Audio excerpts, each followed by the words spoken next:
In a faraway land, long ago, lived a king and his fair queen. Many years had they longed for a child, and finally their wish was granted. A daughter was born, and they called her Aurora.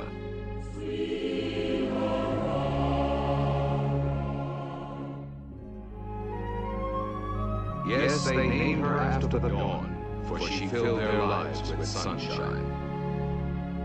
Then a great holiday was proclaimed throughout the kingdom, so that all of high or low estate might pay homage to the infant princess. And our story begins on that most joyful day. On that joyful day, on that joyful day. Joyfully now to our princess